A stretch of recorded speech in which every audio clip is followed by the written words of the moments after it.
యేసుప్రభు 5 రొట్టెలు 2 చేపలు ఉన్నాయి, అందరికీ పంచి పెడతాను అన్నప్పుడు ఏం చేయమన్నారు తెలుసండి మీకు? వరసలు తీరి కూర్చోబెట్టమన్నారంట. 12 మంది శిష్యులు, 5,000 మంది పురుషులు, ఇంకెన్నో వేల మంది స్త్రీలు, పిల్లలు ఉన్న జనసమూహాన్ని లైన్లో కూర్చోబెడతామంటే కుదురుద్దా చెప్పండి? అందులో ఏం చెప్పాడు? 5 రొట్టెలు 2 చేపలు ఉన్నాయంట, అందరికి ఇస్తారంట, కూర్చోండి అంటే అందరు ఎక్కడ కూర్చుంటానంటారు? ముందే కూర్చుంటారు, ఎందుకంటే 5 రొట్టెలు అక్కడ దాకా వస్తాయో రావు కదా. ఎంత కలబడి ఉంటారో. కానీ వాళ్ళందరూ కూర్చునేదాకా ప్రభు రొట్టె పెట్టలేదు. ఎందుకంటే దేవుని వాక్యం పంచక ముందు మనం స్థిరంగా కూర్చోవాలి, స్థిమితంగా కూర్చోవాలి, మనసు లగ్నం చేయాలి. అప్పుడే వాక్యం మనకి లోపలికి దిగుతుంది, జీర్ణమవుతుంది, వంట పట్టుద్ది, ఆరోగ్యంగా ఆధ్యాత్మికంగా ఆరోగ్యాన్ని పుంజుకుంటాం. ఎందుకంటే మన ప్రభు సమాధానానికి కర్త కానీ అల్లరికి కర్త కాదు. ఆయన అన్ని చక్కగా చేశాడు, సృష్టిని చక్కగా చేశాడు. ఆయన చేసిందంతా మంచిది మంచిది మంచిది మంచిది అని బైబిల్లో ఉంది. ఆయన అన్నీ మంచిగా చేశాడు. ఆయన అన్నీ ఒక ఆర్డర్గా చేశాడు, ఒక పద్ధతిగా చేశాడు, ఒక క్రమంగా చేశాడు. ఏమంటే మనకి ముక్కు మర్చిపోయి వెనకాల పెట్టున్నాడు అనుకోండి, మన ముక్కు ఇక్కడ ఉందనుకోండి, తిన్నప్పుడల్లా మనం ఏం చేయాలి తెలుసా అండి? ఈ మొత్తం తీసుకెళ్ళి ఇక్కడ వాసన చూపించి ఇక్కడ తినాలి. అట్లా కాకుండా సరిగ్గా తినేటప్పుడు స్మెల్ ఆటోమేటిక్గా వచ్చేస్తుంది. కుళ్ళిపోయింది అయితే అవతలా పడేస్తాం. అలా చక్కగా ఎక్కడ ఏది పెట్టాలో, ఎప్పుడు ఏది చెయ్యాలో ఆయన మంచి జ్ఞాని, ఆయన చక్కటి సృష్టికర్త. ఆయన చేసిందంతా మంచిది, మనల్ని మంచిగానే చేశాడు. మనమే వివిధమైన తంత్రాలు పుట్టించుకున్నామంట. దేవుడు నరులను యథార్థవంతులుగా పుట్టించను కానీ వారు వివిధమైన తంత్రములను కల్పించుకొనిరి. ఆ తంత్రగాడైన సాతానుగాడితో స్నేహం చేసి మన బుద్ధులు తంత్రబుద్ధులు వచ్చేసాయి. మోసం, అన్యాయం, అబద్ధం ఇవన్నీ కూడా. కానీ దేవుడు మనల్ని ఎవరిని పాపులుగా చేయలేదు, తంత్రగాళ్ళగా చేయలేదు, మోసగాళ్ళగా చేయలేదు, అబద్ధికులుగా చేయలేదు. మనల్ని పాడు చేసిన సాతాను చేతుల్లో నుంచి మనల్ని విడిపించడానికి యేసుక్రీస్తు ఈ లోకంలోనికి వచ్చి ఎలా జీవిస్తే దేవునికి సంతోష పెట్టగలమా, అసలు మనిషి ఎలా జీవించాలా అన్నది ఆయన జీవించి చూపించి మన పాపముల కొరకు ప్రాయశ్చిత్త బలిగా ప్రాణాన్ని ఇచ్చి పరలోకానికి ఆయన వెళ్ళి ఉన్నాడు. మన నిరీక్షణ ఏంటంటే మేఘారూఢుడై వెళ్ళిన ప్రభు తిరిగి మేఘారూఢుడై రాబోతున్నాడు. మీరు, నేను, మనందరం, అందరూ, ఏ ఒక్కడు నశించడం నాకు ఇష్టం లేదు. దేశంలో ఉన్నవారందరూ, ప్రపంచంలో ఉన్నవారందరూ, దేవుని చేత సృష్టించబడిన మానవులందరూ ఆయనతో ఉండాలని, నేను వెళ్ళి మీకు నివాస స్థలములు సిద్ధపరిచి నేను ఉండు స్థలమున మీరును ఉండలాగన మరల వచ్చి నేను మిమ్మల్ని తీసుకొని వెళ్ళేదను అని ప్రభు చెప్పాడు. కాబట్టి మన నిరీక్షణ ప్రభు వస్తాడు, ఆయన రాజ్యంలో మనం వెళ్తాం. అక్కడ నీ ఆకలి దప్పుకొలు లేవు, అక్కడ వ్యాధులు లేవు, మరణము లేదు, రోగాలు రావు. యుగయుగాలు తరతరాలు ప్రభుతో కాడు జీవిస్తాం. ఒకవేళ అక్కడికి వెళ్ళకపోతే ఎక్కడ వెళ్తాం చెప్పండి? అక్కడ వద్దులండి మేము ఇక్కడే ఉంటాం అంటున్నారు కొంతమంది. ఏమంటే ఒక ఊర్లో, పల్లెటూరులో ప్రసంగం అయిన తర్వాత ప్రసంగం చేస్తూ చేస్తూ అమ్మా ఈరోజు చచ్చిపోతే నువ్వు ఎక్కడికి వెళ్తావు అన్నానండి. యేసుప్రభు వస్తాడు, ఆయన వచ్చినప్పుడు అందరూ ఎత్తబడతారు, నువ్వు ఎక్కడికి వెళ్తావు అన్నానండి. అంటే ఆ మంది పోన్లేండి గవర్నమెంట్ వాళ్ళు ఇచ్చిన గది ఉంది అందులో పడి ఉంటాను అంతే. ఏంటండి పోన్లేంటి పరలోకం లేకపోతే ఆ చిన్న గుడిసి ఉంది కదా, చిన్న ఇల్లు ఉంది కదా, అందులో ఉంటాను అంటుంది. మీకు తెలుసా అండి ఆ సంగతి? యేసుప్రభు వచ్చినప్పుడు ఉగ్రతతో వస్తాడు. ఈసారి పంచభూతములు మహావేంద్రముతో లయమైపోతాయి. పంచభూతాలు అంటే ఆకాశము, భూమి, గాలి, నీరు, అగ్ని అన్నీ మసైపోతాయి. ఇంక భూమి లేదు, ఆకాశం లేదు. ఎక్కడ ఉంటావు నువ్వు? ఇంకేం లేదు. ప్రభువును నమ్మిన వారందరూ పరలోకానికి వెళ్తారు.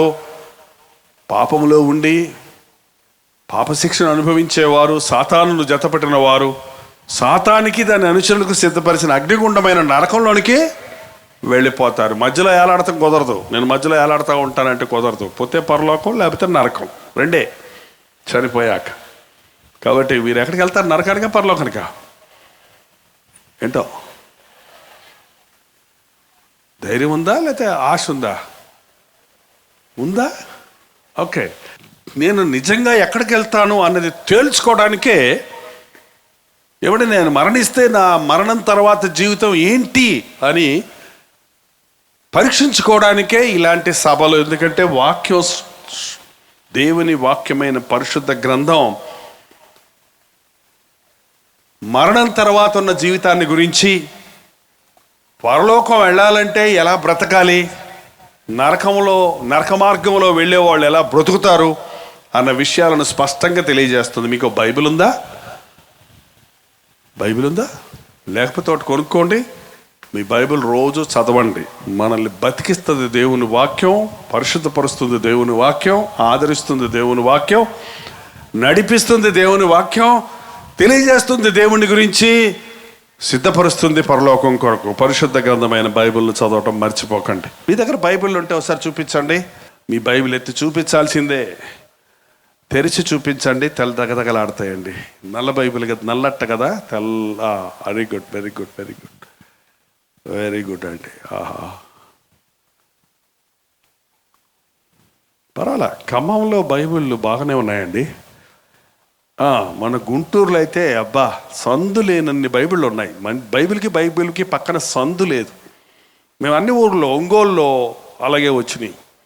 మన హైదరాబాద్లో కూడా కొంచెం తక్కువే ఉన్నాయి. ఎందుకంటే ఎక్కువ చదువుకున్న వాళ్ళు కదా అక్కడ, అందుకని తక్కువ బైబిళ్ళు. ఏంటండి, చదువురాని వాళ్ళే నయం బైబిల్ పట్టుకొని సంఖలో పెట్టుకొని వస్తారు. ఓకే, దయచేసి it is not a old fashion అండి.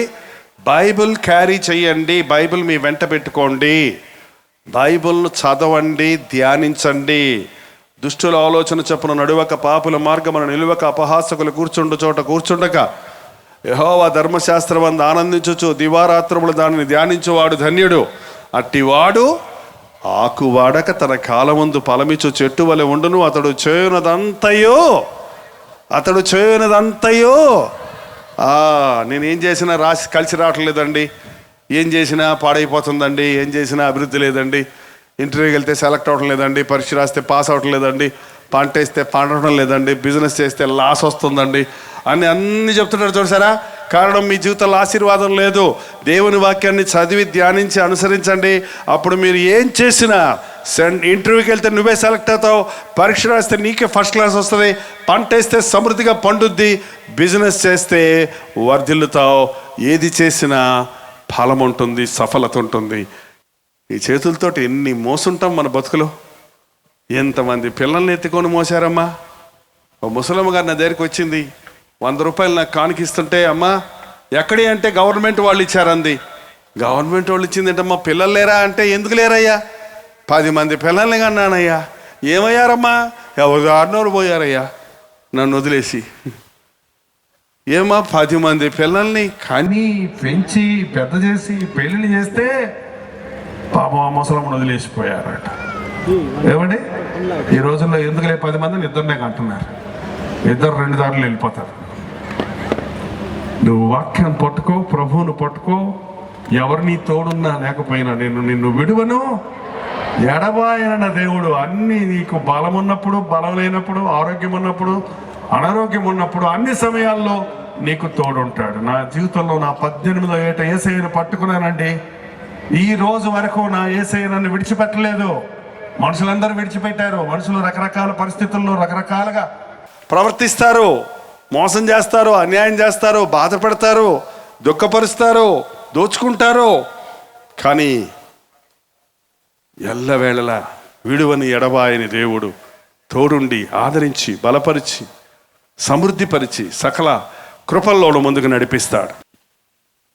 పఠింప శ్రేష్ఠ గ్రంథం బైబిలు, పఠింప శ్రేష్ఠ గ్రంథం బైబిలు, ఓ పఠింప శ్రేష్ఠ గ్రంథం బైబిలు. ఏమే గ్రంథం అంటే ఇది? చదవటానికి శ్రేష్టమైన గ్రంథం. దయచేసి దింపండి.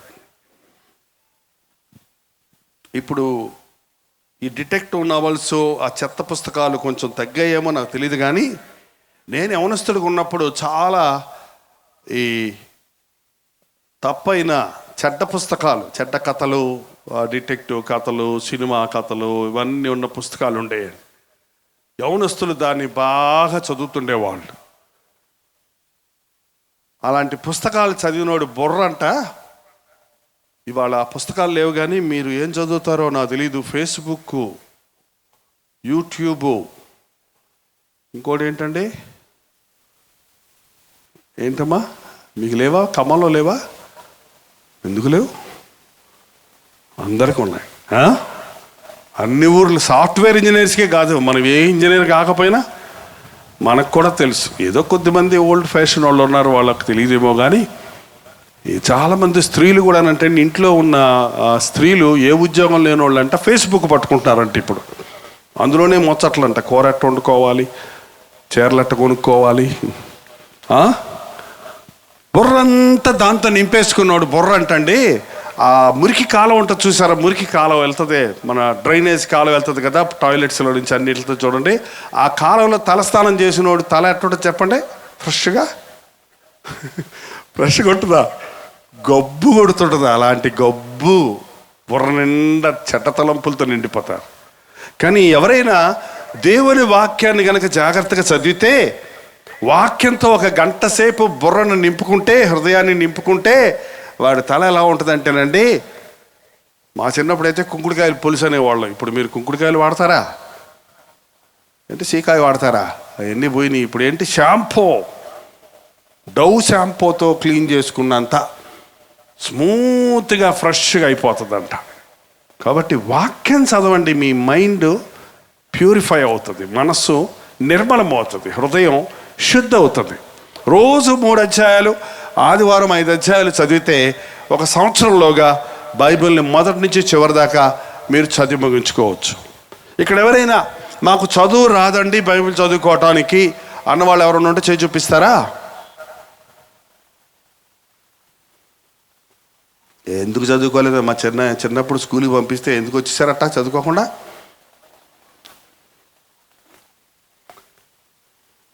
ఇప్పుడు నేర్చుకోండి, వాళ్ళు పెద్ద కష్టమేం కాదు. అన్నామణి అనే ఒక స్త్రీ ఉండేది, చదువు రాదు ఆమెకి, రక్షించబడిన తర్వాత ప్రభుని అడిగింది, ప్రభా నాకు నీ వాక్యం చదువుకోవడానికి జ్ఞానం దయచేవా అని ప్రభుని అడిగితే, దేవుడు అద్భుతంగా ఆమెకి బైబిల్ చదవడానికి జ్ఞానం ఇచ్చాడు. ఆమె బైబిల్ మాత్రమే చదవగలదంట, మరి ఏ పుస్తకం చదవలేదంట. వాక్యం మాత్రం చదవగలిగిన దేవుడు తన జ్ఞానాన్ని ఇచ్చాడు. ఈరోజు కూడా దేవుడు అది చేయగలడు. 2 కళ్ళు లేని ఒక అంధురాలు సేవకురాలైంది. ఆమె బైబిల్ రెఫరెన్స్లు చాలా చక్కగా చెప్తుంది. నేను అడిగాను, మీకు ముందు చిన్నప్పటి నుంచి బైబిల్ కళ్ళు లేవా, మధ్యలో పోయినాయా అంటే? ముందు బైబిల్ చదువుకున్నాక మధ్యలో పోయినాయి అంటే, చిన్నప్పటి నుంచి బైబిల్ లేవు, కళ్ళు లేవు, మరి బైబిల్ ఎలా చదివారు మీరు, ఎలా తెలుసు మీకు రిఫరెన్సు అంటే? నేను యేసయ్యకి నా హృదయం ఇచ్చాక తెల్లవారుజాము 4 గంటలకు లేచి, ప్రభా నీ వాక్యం నాకు నేర్పించవా అని నేను ప్రార్థన చేసుకుంటాను. నా పక్క ఒక దూత కూర్చున్నట్టు ఎవరో వచ్చి కూర్చుంటారు. ఆది కాండం నుంచి రోజు దూత నాకు బైబిల్ చదివి వినిపిస్తూ ఉంటుంది. నేను అదంతా మనసులో పెట్టుకుంటున్నాను. ఆ వాక్యం నా హృదయంలో ఉంది కాబట్టి నేను ఇప్పుడు దాన్ని మర్చిపోవటం లేదు అని సాక్ష్యం చెప్పింది. నిజమండి, ఇది కథ కాదు. మాధవరం అనే ఒక ఊరు ఉంది, మిలిటరీ మాధవరం అంటారు. అంధురాలు, కళ్ళు వస్తాయి, ప్రభు సన్నిధిలో యేసు ప్రభు బిడ్డలు ప్రార్థన చేస్తే కళ్ళు వస్తాయంటే మీటింగ్కి వచ్చిందట. ఆమె కళ్ళు రాలేదు, కానీ హృదయపు మనోనేత్రాలు తెరవబడ్డాయి. ఆ తర్వాత ఆమె గొప్ప భక్తురాలయ్యింది. బైబిల్ చదవటం రాకపోతే నేర్చుకోండి, లేకపోతే ఏం చేయాలి తెలుసండి? చెప్పండి, తెలీదని తెలుసండి? చదువు రాని మీకు ఏదన్నా ఉత్తరం వచ్చిందనుకోండి, ఏం చేస్తారు? మీ అమ్మాయి దుబాయ్ వెళ్ళి ఉత్తరం రాసిందండి, ఈ పిల్లకి తెలియదా నాకు చదువు రాని ఉత్తరాలు రాస్తుందని పొయ్యిలో పెడతారా? ఏం చేస్తారు? గబగా ఉత్తరం తీసుకొని పంతులమ్మ గారి దగ్గరకో, పక్కనున్న పాప దగ్గరకో, లేదా మీ కూతురు దగ్గరకో వెళ్ళి చదువు ఏం రాసిందో చదువు అని చదివించుకొని వింటారా లేదా? మరి వినొచ్చు కదా. ఇప్పుడు మీరు బైబిల్ చదవటం రాకపోతే మీ కూతురు చేతో, కొడుకు చేతో, మీ భర్త చేతో, భార్య చేతో, మీ పక్కింటి వాళ్ళ చేతో బైబిల్ చదివించుకొని వింటే మీరు మేలు పొందుతారు, వాళ్ళు దీవించబడతారు. ఆర్ఆర్కే మూర్తి గారు అనే పేరు ఎప్పుడన్నా విన్నారా? ఏమండి విన్నారు కదా? ఏమండి మంచి ఇంగ్లీష్ వచ్చు, మంచి తెలుగు వచ్చు ఆయనకి. ఆ దొరలు తర్జుమా చేయడానికి పిలిచారంట ఆయన్ని. తర్జుమా చేయడానికి పిలిస్తే, ట్రాన్స్లేషన్ చేయడానికి పిలిస్తే ట్రాన్స్లేషన్ చేయడానికి వచ్చాడు. ఆయన తర్జుమా చేస్తున్నప్పుడు దేవుని మాటలన్నీ చెప్తున్నప్పుడు ఆ మాటల మీద ఆయనకు విశ్వాసం కలిగి ఆయన తన హృదయాన్ని దేవునికి ఇచ్చి గొప్ప దైవజనుడు అయిపోయాడు. కాబట్టి తెలియకుండానే మీ పంతులమ్మ గారితో చదివించండి, పంతులమ్మ గారికి విశ్వాసం వచ్చేస్తుంది. పక్కింటి వాళ్ళతో చదివించండి, వాళ్ళకి విశ్వాసం వస్తుంది. ఎందుకంటే దేవుని వాక్యం జీవము కలిగిన మాటలు. ఇవి కట్టుకథల పుస్తకం కాదండి, ఇది ఒట్టి పుస్తకం కాదు. దెయ్యం పట్టిన వాళ్ళ చేతికి ఇది ఇచ్చారంటే ఇసిరి పడేస్తారు, లేకపోతే మంట మంట అంటారు. ఎందుకో తెలుసా? ఇందులో దేవుని యొక్క శక్తి ఉంది. మంత్రాల పుస్తకం కాదు ఇది, కానీ పరిశుద్ధాత్మ చేత అభిషేకించబడిన మాటలతో ఉన్న గ్రంథం. 43 సంవత్సరాల నుంచి చదువుతున్నాను, ఇంకా ఎన్నో సంగతులు ఇందులో ఉన్నాయి. ఎన్నోసార్లు ప్రసంగం చేస్తున్నాను, ఇంకా కొత్త కొత్త విషయాలు ఇందులో నుంచి వస్తున్నాయి. కారణం ఇది జీవము గల దేవుని గ్రంథం. ఒక న్యూస్ పేపర్ చదివామంటే ఒకసారి చదివి కుప్పలు పడేస్తాం, అంతేనా? మళ్ళీ రోజు చదువుకుంటారా? చదువుకో, పనికిరాదు అది. కానీ బైబిల్ అలా పడేయడానికి కుదరదు. చదివే కొలిది, దున్నే కొలిది, జుర్రుకునే కొలిది అందులోని మధురమైన విషయాలు, అద్భుతమైన విషయాలు, లోతైన సత్యాలు, మనల్ని బ్రతికింపజేసే విషయాలు, జీవింపజేసే విషయాలు, మనల్ని పరలోకానికి చేర్చే విషయాలు తెలుసుకుంటాం. దయచేసి ఈ రోజు నుంచి బైబిల్ చదవండి, చదివించండి, చదివించుకొని వినండి. దేవుడు ఆశీర్వదిస్తాడు. బైబిల్లో 66 పుస్తకాలు ఉన్నాయండి. పాత నిబంధనలో 39, కొత్త నిబంధనలో 27, మొత్తం 66 పుస్తకాలు, 40 మంది గ్రంథకర్తలు, 1600 సంవత్సరముల పరిధిలో 3 వ్యత్యాసమైన భాషల్లో రాశారు. కానీ అన్ని గ్రంథాలు పరిశుద్ధాత్మ చేత ప్రేరేపించబడిన వారి ద్వారా రాయబడింది కాబట్టి ఒకేలాగా ఉన్నాయి, ఒకే సత్యాన్ని బయలుపరుస్తున్నాయి, ఒకే విషయాన్ని తెలియజేస్తూ ఉన్నాయి. చెప్పండి ఆమెన్. మరి ఇందాకని చెప్పరండి. ఆమెన్ హల్లెలూయా అనే మాటలు స్పాంటేనియస్గా, అంటే తనంతట అదే మనసులో నుంచి రావాలి. చెప్పండి చెప్పండి చెప్పండి చెప్పండి అని చెప్పించుకోక్కర్లేదు. కొంతమంది ఏమో అస్సలు చెప్పరు, కొంతమంది ఏమో అన్నిటికీ చెప్తారు. మా అబ్బాయి తాగుబోతు అయిపోయాడు, హల్లెలూయా. నా భర్త ఎందుకు పనికిరాడు అయిపోయాడు, హల్లెలూయా. నా బంధువులందరూ నశించి నరకానికి వెళ్ళిపోతున్నారు, హల్లెలూయా అంటుంటారు. ఎందుకు? వాళ్ళు నరకానికి పోతున్నందుకు హల్లెలూయా. తాగుబోతైన నా భర్త మారాడు, హల్లెలూయా అంటే అర్థం ఉంది. కాబట్టి అర్థవంతంగా చెప్పాలి, అర్థం లేకుండా చెప్పకూడదు. ఏమండి, ఒక ఆయనకి చాలా ఆసక్తి ఈ మాటలు గుర్రానికి నేర్పించాడంట.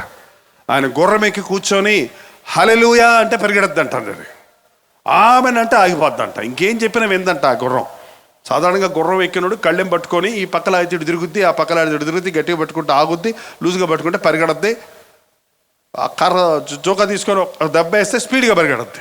ఇంకా దాని లాంగ్వేజ్ అది. కానీ ఈయన గుర్రం మాత్రం హల్లెలూయా అంటే పరుగు, ఆమెనంటే ఆగు. ఒకరోజు కొండల్లో ఎక్కి, కొండల్లో నుంచి విహారయాత్రకి వెళ్ళి పైకి గోతులు ఎక్కుతున్నాడు గుర్రంలో నుంచి. వెళ్తున్నప్పుడు సడన్గా పెద్ద ఘాతం కనపడింది అంట ఎదురుకుండా. ఇప్పుడు గుర్రాన్ని ఆపాలి, ఏం చేయాలి? ఏమనాలి? గుర్తుందా? ఏమనాలి? పాపం ఆయన కొంచెంసేపు గుర్తు రాలేదు, సడన్గా గుర్తొచ్చింది, ఆమేన్ అన్నాడు. అది ఒక్క కాలు వేస్తుంటే తల్ల కిందలకు పడి చచ్చి ఉండేవాడు. ఆమేన్ అనగానే సడన్ బ్రేక్ వేసినట్టుగా ఆగిపోయిందంటే, ఆగిపోయినంటనే ఆయనకి ఎంత సంతోషమైందంటే, బతికండ్రా దేవుడా అని చెప్పి ఏమన్నాడు? హల్లెలూయా అని బతుకులో ఒక్కసారి మనస్ఫూర్తిగా అన్నాడు పాపం. కానీ దానికేం తెలుసు, అదేమనుకుంది, దూకేసిందంట పాపం. ఇద్దరు కలిసి వచ్చారేమో.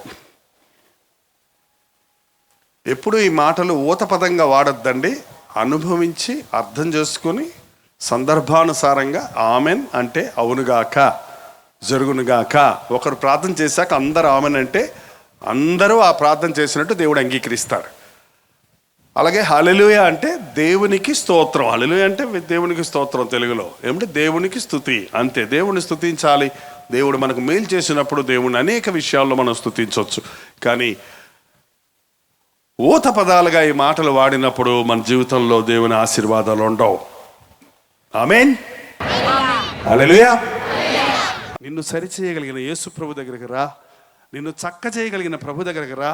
ఆయన నిన్ను సరిచేసి నూతన సృష్టిగా చేయగలిగిన వాడిగా ఉన్నాడు. నీవు పోగొట్టుకున్నవన్నీ తిరిగి నీకు ఇచ్చేవాడిగా ఉన్నాడు. ఈ రాత్రి విశ్వాసంతో దేవుని సన్నిధిలో మొరపెడదాం. మీరందరూ, ఇక్కడున్న వారందరూ, ఎవరి అవసరత ఏదో, ఎవరి బాధ ఏదో, ఎవరి పరిస్థితి ఏదో నాకు తెలియదు, కానీ నీ సంగతి నీకు తెలుసు.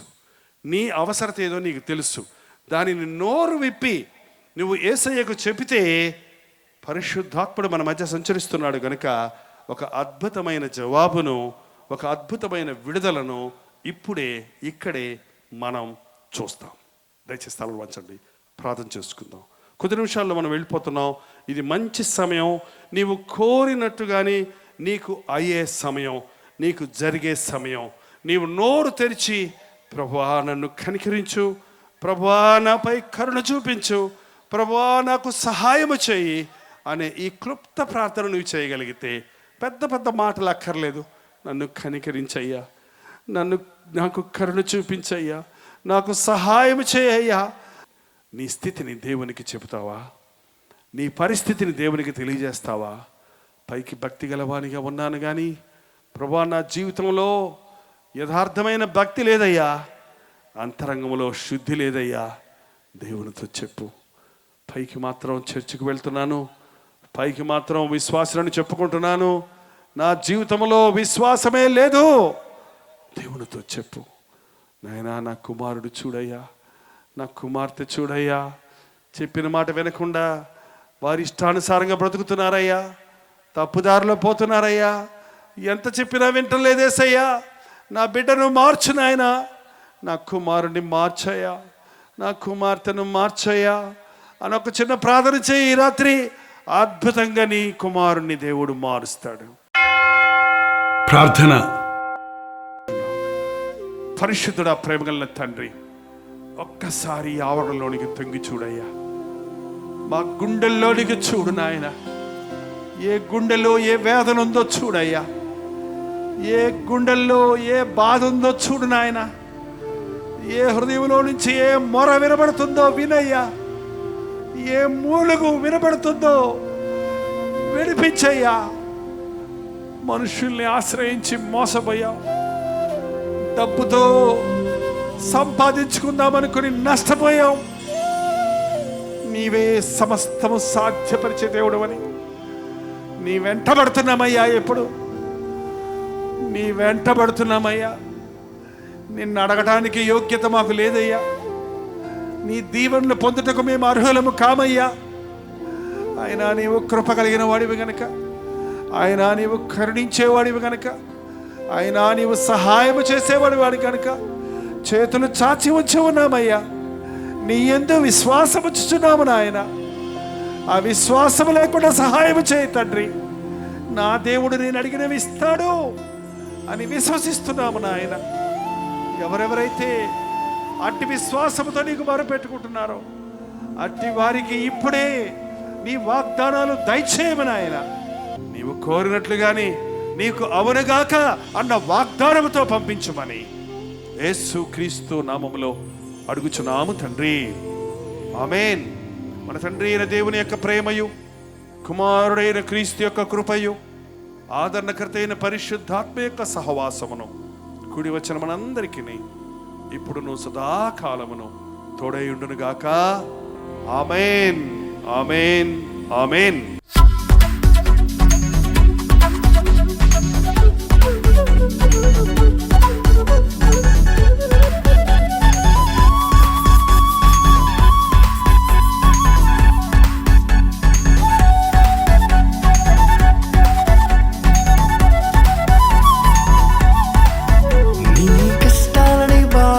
శ్రమలన్నీ తీర్చే అనాథుడు యేసే.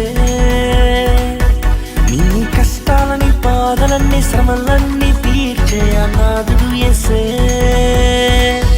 ఆది నుండి ఉన్నవాడు ఆ దేవుడు, అద్భుతాలు చేసేవాడు నా యేసుడు.